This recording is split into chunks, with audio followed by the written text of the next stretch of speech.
What screams this couple isn't going to last long? Story 1. Absolute lack of communication. This is coming from someone that got divorced a year and a half ago, and what led to that divorce was a complete lack of communication on her part. The inability to voice your concerns or just about anything will destroy a relationship or a marriage. Whoever reads this, I cannot stress to you how important it is to have a clear line of communication with your significant other from the beginning. Answer. I'm in my 40s, so at an age where a lot of my friends are getting divorced or breaking up with their significant other. Aside from one guy cheating, every other relationship was clearly going to fall apart because of this. I remember talking to a friend, and she hadn't even realized her husband had been promoted. When my SO asked the husband about it later, he said he didn't think she'd care, so he didn't bother. One of my girlfriends was going on a cruise with some work friends, all women, nothing suspicious, and her husband couldn't even remember when she was leaving or when she'd be back. Going to one house, and there was no bed in the master bedroom because, since buying a bigger house, both partners were sleeping in their kids' bedrooms. They just decided not to waste money on a new bed until the kids were sleeping through the night. By the time the kids were sleeping through the night, they were divorced. It's like with kids, you've got to show up. Invest that time while they want your company, or they'll move on, and before you know it, you're just strangers banging around in the same building. Story 2.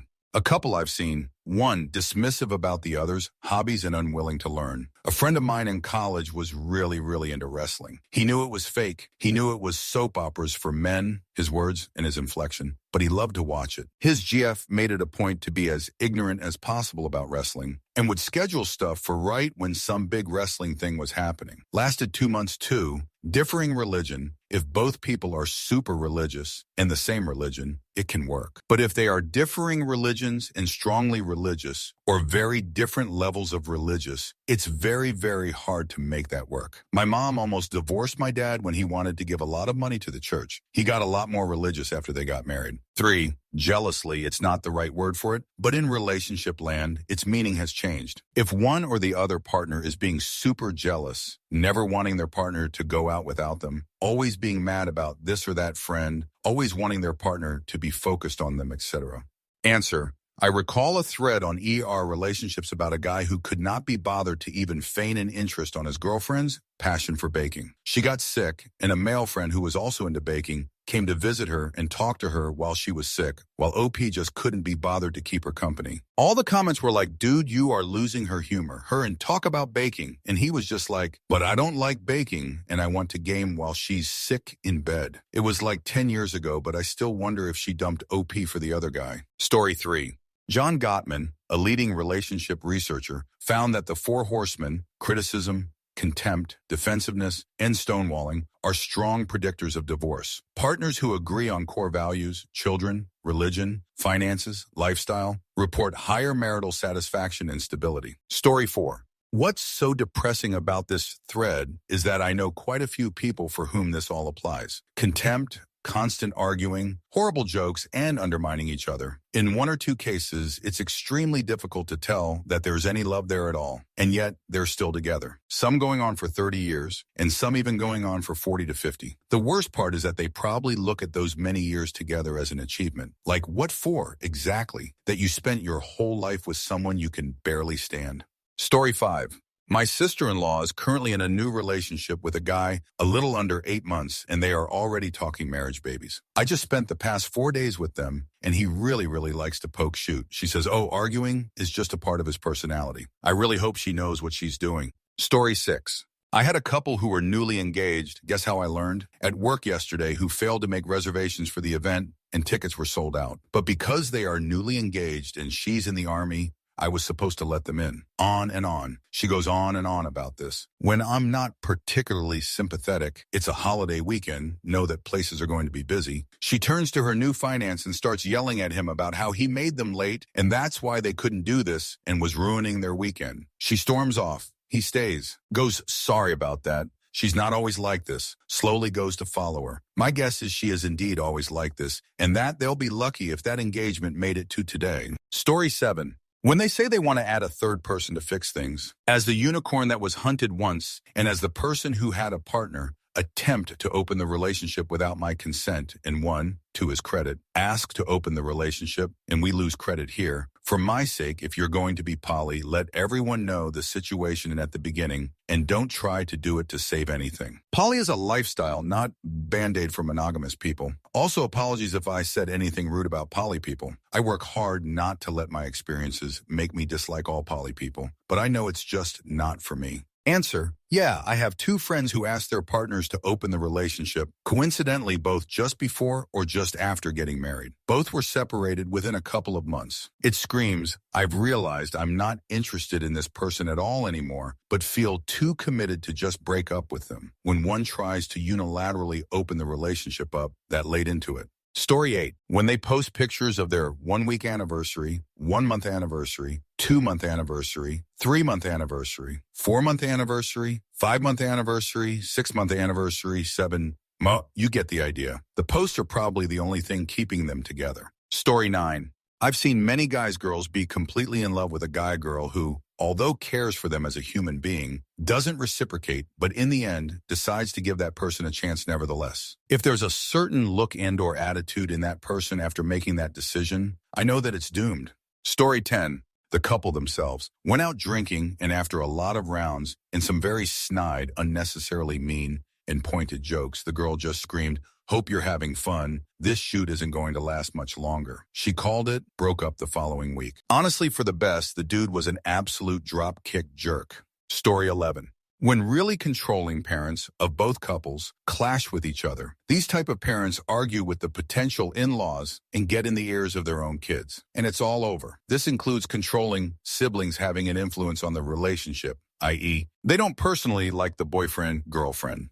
Story 12. From what I've seen with friends who have tumultuous relationships that always end horribly, posting mushy love best thing that ever happened to me type posts on social media, not on special events, but often. They want the world to think that in between posts, this romance just keeps growing, when in reality, in between posts are horrible fights. Story 13. When someone asks them about how they fell for the person, how happy they are, what nice things the person does for them, etc., and they seem indifferent or awkward or silent, it means they're not happy and they settled, or the other partner got complacent. You really can tell by how someone reacts when asked about their partner. Do they light up and brag, or are they silent and look indifferent? Story 14.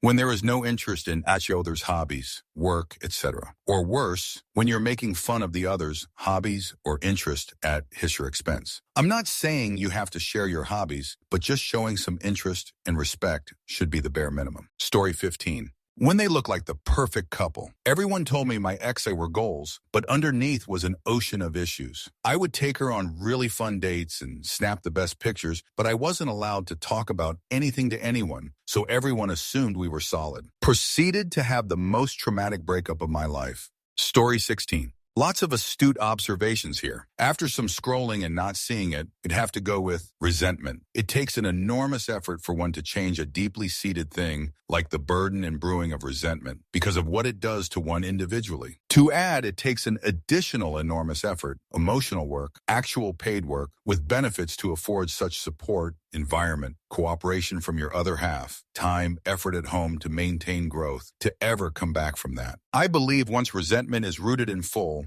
it is nigh impossible to recover that relationship where one feels their partner is the reason they live with resentment. Story 17.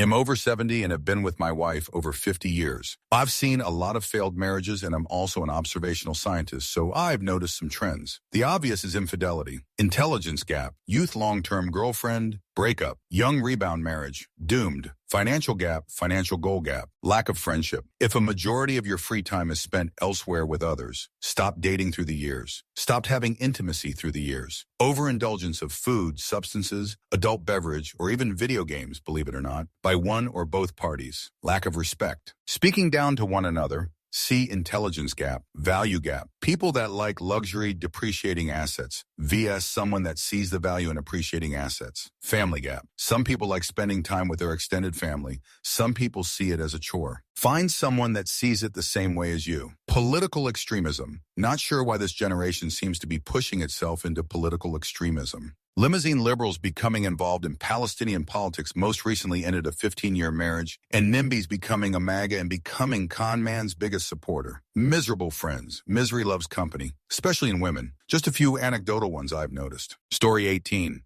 My friend is consistently posting stories shaming her husband. She would post on IG TikTok about how hard could it be to change the toilet paper roll since her husband doesn't, how she just got home from work and there are dirty dishes in the sink, etc. And when he actually does something, she'd post that too, saying, "Oh, look what my husband finally did for once." I wouldn't be surprised if they get a divorce soon. Story 19. When it should been a one-night stand or drunken hookup, but they're basking in the glow and start dating right away. Maybe this is a young people thing, but it does my head in. Had to wait almost a year for my friends to realize they were not compatible together, and it all could have been avoided if they had just let their one-night stand be one night. Story 20.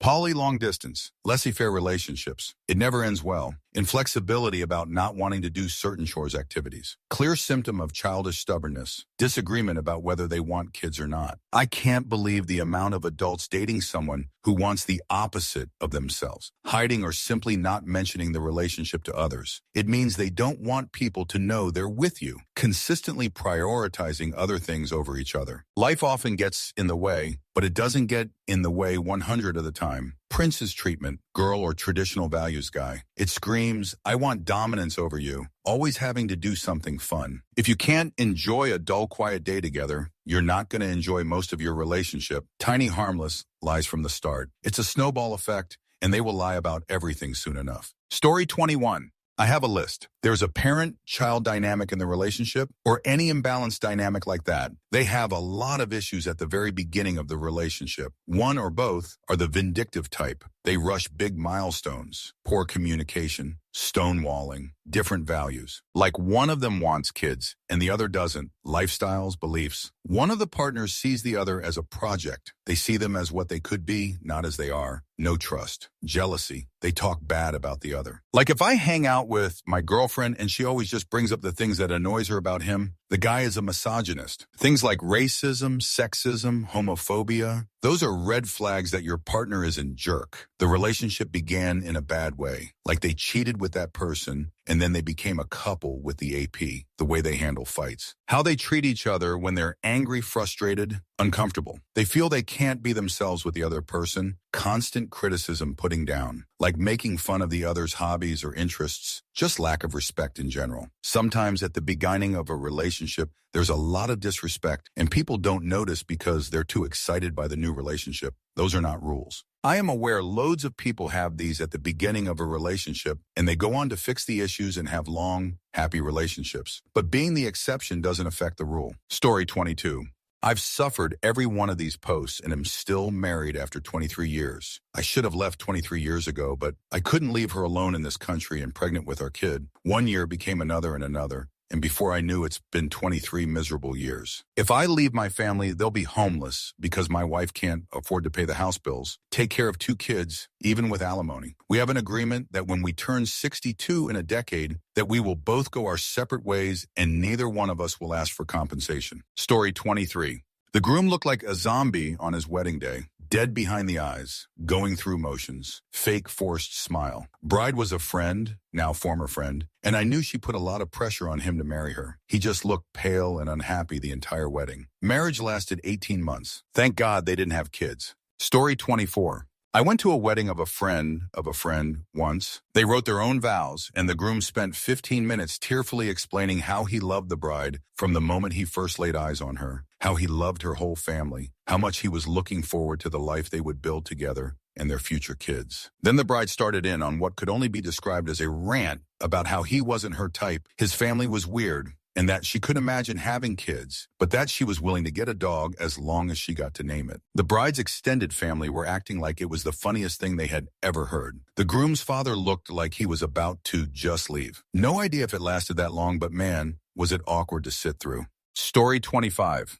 I have a theory that long-term relationships work when three factors are present. Compatible core values. Do you both share the same core values in how you love your life? This extends to things like the value of having children and how finances will be earned handled. This one is the most obvious factor that most think about in an LTR. Compatible attraction. This ebbs and flows over time, but obviously attraction is crucial at the start of a relationship and is a common cause for a relationship to end. This doesn't necessarily mean intimacy attraction, since some LTRs are non-intimacy, e.g. long-ace relationships, compatible coping mechanisms. I kind of buried the lead in this comment. Thanks for sticking with it if you are still reading LOL. This is my only novel insight, but I believe that we all have coping mechanisms, which I define as how we behave when we feel that we have been hurt by someone. When I see a couple that demonstrate incompatible coping mechanisms, I know they aren't going to last, or at least it won't be a healthy relationship. An example of this is if a girl gets upset and this causes the guy to blow up at her, which gets the girl more upset, and the guy gets so mad that he walks out, and when he returns, the man is passive-aggressive silent until the woman apologizes. That cycle is the interplay of both of their coping mechanisms, and it's unhealthy because it doesn't result in resolution and a shared path forward to growth. In my view, all healthy relationships must have a pattern where the partners are able to reconnect after an argument. That shared goal of how both partners will try to be better for each other in the future via better communication, better understanding, and self-development is the key.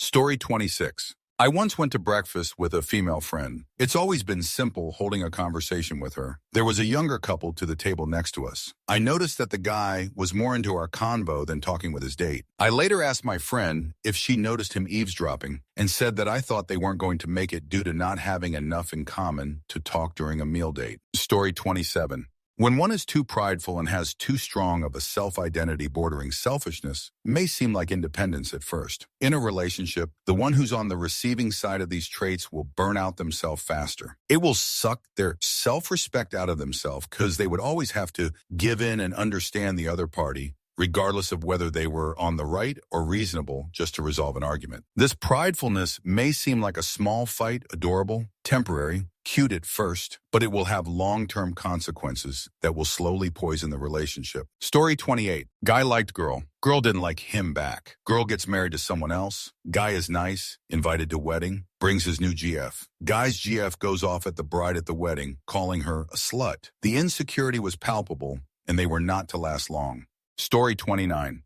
This one couple I know, A, no overlapping interests, not just vaguely different, like worlds different. This encompasses everything from decorative style. Their house is nuts. Half the rooms are modern minimalist, and the other half are filled with pink fluffy knickknacks, to jobs to hobbies. One time they asked me and my wife how we compromise all the time about decor or going and doing things like insert thing she likes and insert thing he likes without fuss drama. Our response kind of floored them with, well, it doesn't come up all that often because we mostly like, or at least aren't put off by, each other's interests. So even if it isn't one of our things, it's close enough to at least moderately enjoy supporting the other person. Or B, incapable of doing things on their own as their own people. I trailed off above because the second part of our answer was, or if it's something one of us has really no interest in, the other just goes and does it either solo or with friends. We're both grown adults and get hang out together for our many shared interests and apart for our unshared ones. They were silent because they were kind of incapable of both. They have zero shared interests, and she particularly takes great offense if she can't drag him to things. Hasn't ended yet, but I still haven't figured out how it's lasted this long.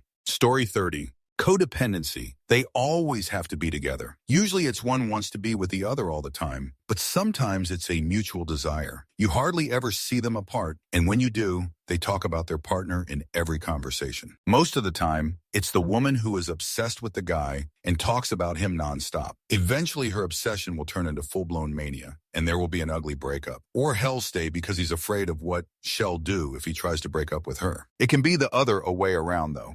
Story 31. 28 years ago, went to a wedding with my GF at the time. who was bridesmaid to one of her coworkers. It was held in the chapel of what was then Caesar's Palace, Lake Tahoe. Name has changed since then, I'm told. Throughout the ceremony, the groom was visibly rolling his eyes at the statements of the officiant, and even during the vows. His general demeanor and body language reminded me of a little boy being made to do something by his parents, but he'd rather be outside playing. And no, to my knowledge, the bride was not pregnant. After the ceremony was over, the husband of the maid of honor said to me and the partners of the other bridesmaids, "The over-under on this marriage is 7 years." Very apropos to the casino setting, especially as the sports book was around the corner from the chapel. As if we scripted it in a sitcom, myself and the two other guys instantly replied in perfect synchronized stereo, "I'll take the under." Story 32. Not supporting accepting partner's interest. You don't have to enjoy it as well. And of course, there should be moderation to make sure it doesn't become the all-encompassing of the relationship, but being completely dismissive, unsupportive of a hobby to the point of disgust, hatred of it. Yeah, I will never understand how couples stay together through that kind of negativity. Story 33. I went to my friend's sister's wedding about 8 years ago, and it was a classic case of single mother getting real into Christianity and marrying her son's soccer coach from the church's summer program after knowing each other for maybe a year and dating for a few months, then getting engaged immediately. Let's just say there were a few bets made at my table at the reception. I think they lasted 4 years. Story 34. When they consistently need a mediator to be there during fights. I lived with 2 friends who argued every other day and always asked me to give my middleman input. They did it with other friends too. If you can't have an argument disagreement without a third party there, you're in trouble. Story 35. When either one is obsessed with the other, I mean in an unhealthy obsessed way, not just a slight, cute, clingy type. 2. One loves the other more than the other loves them. Don't bring up the man should love more bees. My own relationship got fudge up because I loved her, but she didn't love me. 3. One or both are always testing their partners. One or both are insecure of themselves. Someone who can't love themselves can't love another person. 5. Constant arguments, not just funny nagging, heated up fights, literally. 6. One partner suppresses their own needs to please the other. Men with the healthy wife, healthy life mindset, get out of it. Your needs are important too. 7. Most obvious one, abuse. Story 36. Constantly posting what I like to call proof of dating online on social media. When every single photo or every other photo is of the couple, that's when I start wondering. Prime example is the McBroom family that posted on YouTube constantly of a happy family, when in reality, Austin McBroom was cheating on his wife. Nobody knew because they continued to post photos and vlogs and whatnot, showing everyone how happy they were pretending to be. Happy couples don't need to convince everyone else that they are happy. To me, it seems like the only person they are convincing is themselves. Story 37. A friend from university and her fiancé met us for dinner. We were never that close, but she was in town. When it was time for dessert, her fiancé told her she didn't need dessert. Then he ordered dessert. The waiter's face showed clearly what he thought. I was so shocked I didn't say anything. It was before I stopped being polite to not cause waves. He had been rubbing me the wrong way all through dinner, but it was so subtle. My boyfriend at the time said if she doesn't need dessert, then you don't need it either. Canceled his dessert and told the waiter he was paying and asked for the check. We sat in silence and then we left. They got married. We weren't invited, which was fine. I didn't expect to be invited before this dinner. I think she reached out because she lost friends due to him. It lasted 3 months. Story 38.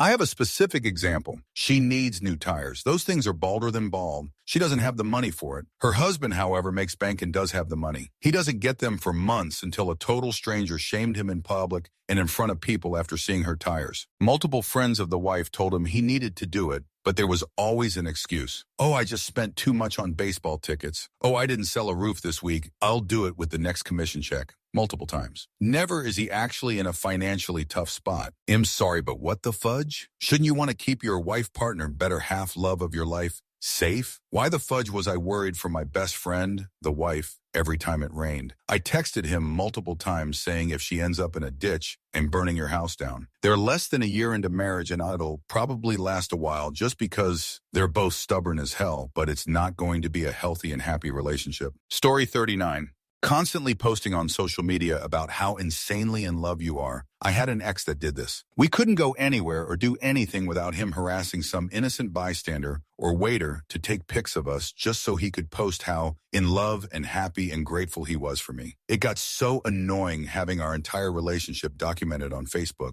Story 40. How they answer the what's your most favorite thing about him. Her question I found that those who answered by describing qualities of their partner than how their partner makes them feel last longer. I also know of a couple where the guy said nothing as a joke that eventually broke up. Story 41. When one person seems like they're down to earth normally, but their new partner emotionally, mentally, and physically holds on to them in such a way out of desperation that you can see the chill one stressing out. That chill one is at peace, disturbing that will very quickly end it. Story 42. Heard that the more you post on social media about your partner and how happy you are together, the less likely the relationship is going to last. Most likely they aren't happy, but are trying to convince themselves and others they are by constantly saying they are. Story 43. Lack of engagement with their partner's friends or just when they're having fun. My best friend started dating this girl and she was a total buzzkill. When she spoke, which was almost never, it was practically a whisper. And she was entirely emotionless and just always seemed like she didn't want to be there. My friend said she was just shy and needed to warm up to us. One day we all went to the fair and she refused to get a wristband to ride the rides when all the rest of us got one. After a bit, I had to run an errand for about an hour, and when I came back to the fair, I went looking for my friends. I couldn't find them, but I found her, sitting alone in the corner of the fair, facing the fence, motionless. I stared for a moment and then found the nearest ride, which all my friends were on. They were all shouting and laughing and having a good time, while my friend's girlfriend couldn't even be bothered to watch. That was the moment I knew for a fact that I didn't need to put any effort into getting to know this girl, because she would be gone very soon.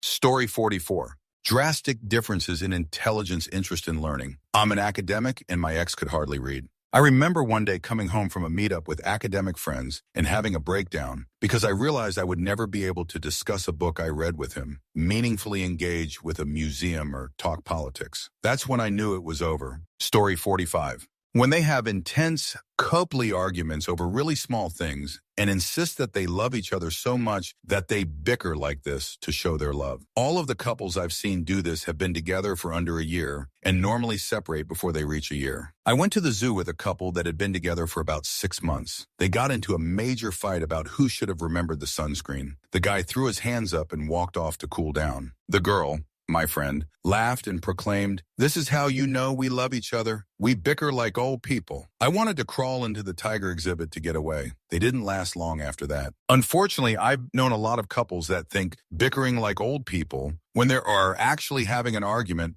somehow equates to love. Story 46. Knew a dude who dated this woman for like not even a month, and he bought her an engagement ring. Also bought her tons of Coach purses, sneakers, and other things that I could only dream of owning. Even story on Instagram, this woman was never smiling at all. He wasn't smiling either. He also took her on vacations, and they still didn't look happy. Out of nowhere, every photo and video of them together was taken down. He's single again. He was married in the past for 8 years, but sadly, his beloved wife passed from colon cancer at the age of 40. She was truly the one for him. Story 47. Trying to force the other partner into taking on your customs and habits because it's correct, or vice versa. Trying to force the other person away from some harmless thing they enjoy and do on a regular basis because you have personal qualms about it. Knew a guy who would smoke plant substance pretty regularly, and this girl he was dating would have fights with him in front of others about how he shouldn't because it isn't Christian. Story 48. When they intentionally embarrass, humiliate each other in front of other people. One of my neighbors would make jokes about her husband's IBS at girls' night. I was shocked. Never in a million years would I mock my husband for something that deeply personal.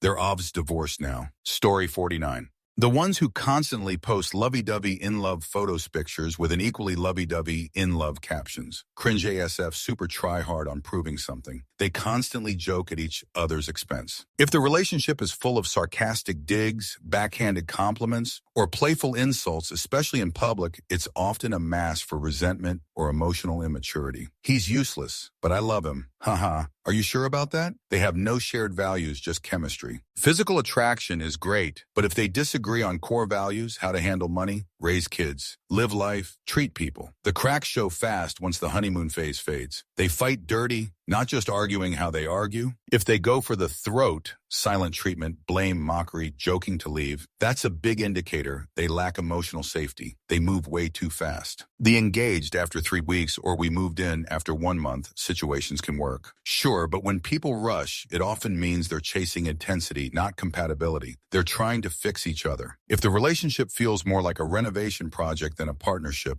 or both people constantly trying to change the other, that's not sustainable love. That's control. It's all for social media. When everything looks perfect online, but you sense there's no emotional connection in real life, it can be a sign they're more invested in the image of being together than actually connecting. One person clearly has all the power. When there's a visible imbalance, one partner always making the decisions, dismissing the other's opinions, or holding the emotional reins, that's not a partnership. It's a hierarchy. They don't actually seem to like each other. This sounds basic, but some couples stay together out of routine, fear, or attachment, not because they genuinely enjoy each other's company. You can feel it when it's missing. Story 50. When a girl is online exposing, trashing her BF for cheating, as well as trashing the other girl, all while she has been talking to and sending personal stuff to another guy for weeks behind her BF's back. Clear sign the couple won't last, but trash people like that deserve each other. Story 51. From what I've seen,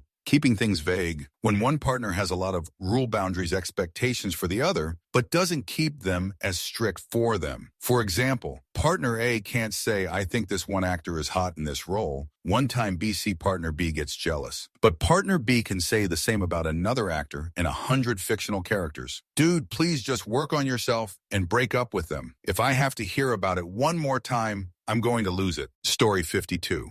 When at least one of them cheated on their previous partner, and on the off chance that they do last as a couple, they're going to have a lot of problems. There's always going to be that nagging little suspicion. What if they cheat on me too? It's unhealthy and isn't conducive to a proper relationship. Bonus points if one of them left a relationship to be with their current partner. Story 53. Throwing the word divorce around every time they're arguing or threatening to break up with them. Been married 19 years. My husband has upset me quite a few times over the years, and vice versa. Never have we threatened to divorce the other. I think it opens up that possibility. Story 54. When one partner is super controlling or insensitive, or when one partner is lazy and mean, when you don't communicate and all you do is get into physical disputes or arguments, when you constantly break up multiple times a year instead of just completely cutting ties, when you beg a man to propose and he gets you a shut-up ring. Story 55. From what I notice, it's when they manage to make a small issue into a big one. For example, a fight since the guy likes girls on social media, a fight since the guy came home late from work, a fight because the girl still hangs out with their friends, guy and girl group of friends, etc. Story 56. I'm a board gamer. If a couple can't play a competitive game against one another without making it contentious or hostile, played with a couple that would help each other win, because anything remotely antagonistic in the game would turn into an outside-the-game real-life fight. First off, that showed a real lack of maturity. Second off, in most games and at most tables, this is considered cheating. Story 57. When one of them feels like they constantly have to be the other's PR person with their friends. Like, if you feel like you need to speak about them more positively because your friends express very valid concerns about your partner's behavior, that's a problem. Story 58. Age. The younger I and my friends were, the more temporary our romantic partners, unbeknownst to us. Particularly while away at school, there was a sense that eventually we'd all have to go our separate ways. If you stayed together, you were really serious about each other, and your life paths aligned. Sometimes a couple just wasn't on the same page about that. One party viewing it as forever, and the other seeing it as a temporary school thing. Now that we're older and more settled, I see the people around me seeking longer-term relationships. Less instant gratification from my guy friends, in my experience, LOL. Story 59. I don't pay attention to couples at all, but weird feeling I get is when they always post weird close-up photos of them being together or too much PDA to show everyone. Okay, you guys love each other, but it almost seems like you're trying to show off something, which, why? Story 60. The tit for tat. You bought golf clubs? Then I'm buying a new outfit? You got a night out with your friends? Then I need something on the calendar. You lashed out and made snide comment? Aim snapping back immediately. You needed a mental health day? Then I need one too. It's more than just keeping things fair and balanced. It's about running a literal balance sheet in your relationship. Things aren't always even, but over the course of a relationship, they usually ebb and flow with relative equity. But I've watched couples go into debt and emotional despair trying to play the game of making sure no one has more, and they wind up in the messiest divorces. Story 61. I had a female family member recently get married, and apparently the man she was marrying had a stipulation they agreed upon. I don't want to get involved with your family matters for our sake. The woman he chose was someone that cared deeply about her family, lol. So when her sister died, brain seizure, they argued the entire time during the funeral process, and last I heard they were doing couples therapy together. I give them 2 to 3 years max before divorce. Story 62. Something that happened to a former work colleague of me. She moved in with her new boyfriend after barely knowing him for 3 months, only for him to tell her after that he has a daughter from a previous relationship and has a huge amount of gambling and insurance debts. Story 63. It's ridiculously fudge easy, actually. Observe their actions, behavior, and determine their intentions. Are they focused on bettering the experience for themselves, their pleasure, their comfort? And do they fight for the better selfish experience? Or are they putting that effort in trying to genuinely better the experience for their partner instead first? Story 64. When they try to make sure that you don't report anything to your friends or family about what's going on in the relationship. Yeah, that's how I became single after 6 months of being in a relationship with a girl who apparently is asexual, which I didn't know about until a few years later. Story 65. If one person in the couple monitors the other like a GPS, etc. If one person in the couple prohibits certain outings. If one person in the couple constantly puts the other down to feel superior. If one person in the couple is less invested in it than the other. If one person in the couple is too clingy, can no longer live without the other. If one person in the couple has too high expectations of the other. Story 66.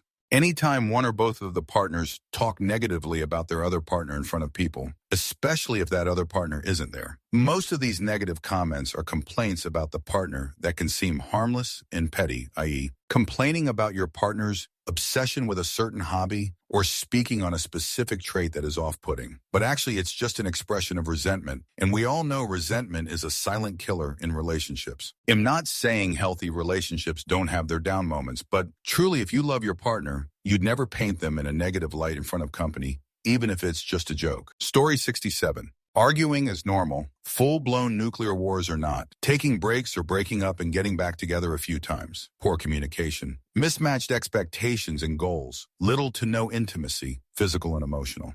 Generally not really liking each other doesn't tend to work out great. Story 68. When I was 16, I was a bridesmaid in a wedding. The couple had gotten engaged after knowing each other for 8 months. They were 18 and 22. The engagement photos were off-putting. She had a huge smile, and he looked annoyed like he didn't want to be there. They announced they were pregnant about a month after the wedding. I had a bad feeling about the whole thing, but was trying not to judge or air my opinion. They got divorced maybe a year later. She and the kid moved back in with her parents. She had another baby with a short-term boyfriend. Now her parents are raising them while she sneaks out in the middle of the night to hook up with randos. I no longer talk to her for other reasons, but OMG. Story 69. An over-the-top wedding, the kind where you're like, who's financing this? Because they both make pretty average money. Usually a cover of Look How Happy We Are, when there were cracks in that foundation before the planning went in full swing. Only one of my friends from days gone by that are still married to their partner. After all these years had a modest wedding. The fairy tale weddings are all a divorce statistic. Some have multiple divorces now, all in our 40s. Story 70. I don't think anyone said this, but I think one of the partners not posting anything in social media, it's also a big red flag. Happened to me, husband for 5 years never posted pictures of us. Not even our wedding. He actually didn't post any picture at all since, before meeting me. Told me excuses, and then 5 years later, I found out he was cheating with women he met before marrying me and continued the conversations in Instagram. They didn't know I excited. Yep, I'm divorced and feel like an idiot for believing all the excuses.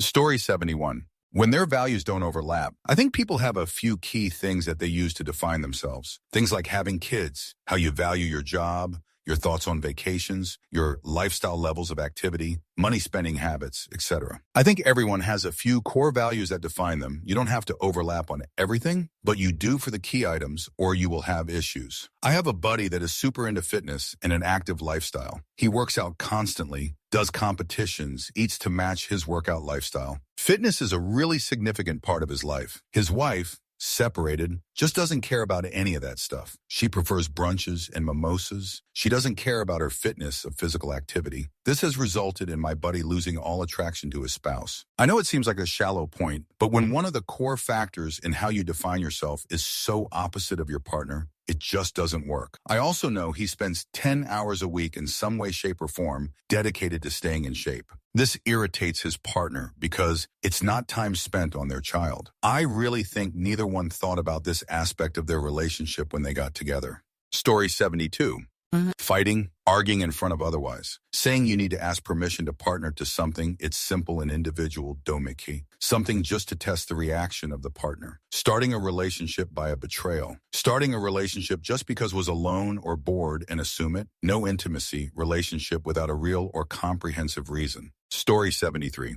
When they withdraw from their respective social circles and hobbies, reduce or entirely cut communication with one or both of their families, and achieve a state of codependency between themselves. A younger family member of mine is like this. All of their relationships, including the current one, have gone like this. They'll be smitten for someone and start seeing them. This progresses into them not communicating with friends and family, losing interest in hobbies, becoming more reclusive. Eventually, they miss holidays and get-togethers they'd otherwise be at. All the while, they seem more lethargic, withdrawn, and glued to the hip to their partner. Despite being physically inseparable, their relationship revolves around compromises neither party particularly enjoys but puts up with. Eventually, this doesn't hold up. Emotions and tempers flare, arguments and bickering begin. At this point, either the relationship ends abruptly or stagnates in this stage until either they or their partner decide to end things.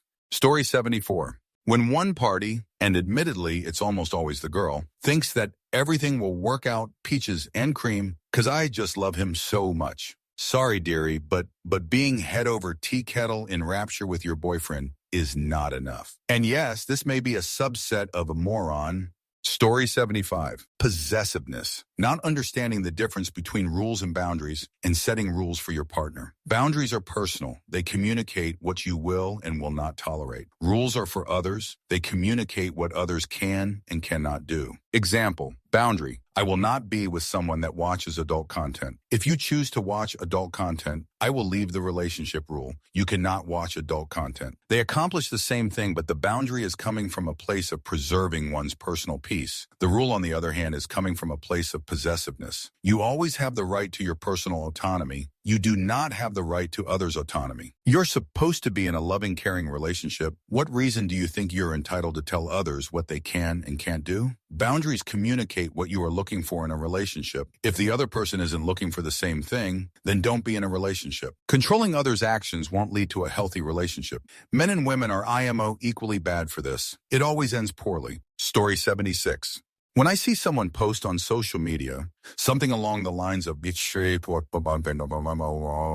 my partner drives me crazy, we fight like cats and dogs. No one gets me as mad as them, but we're soulmates. I assume they're going to break up eventually. I haven't been wrong yet. Story 77. And when one of them thinks it's the other person's job to take care of them and doesn't want to put any effort into doing the same. Sort of like an entitled pseudo-feminist brat. 2. When one of them keeps spending more than what they make without any future planning, saw this ruin the marriage of a couple. Both were private employees. 3. Lack of communication, different ways of communication. Can't stress this enough. Story 78. Complaining about the other. I've had a few friends mention how lucky I am or ask how I avoid disagreements with my wife. They assume because I don't complain, all is always well. We have the same problems as everyone, but I'm not adding to them by piling on her with my friends. What possible good could ever come from that? Story 79.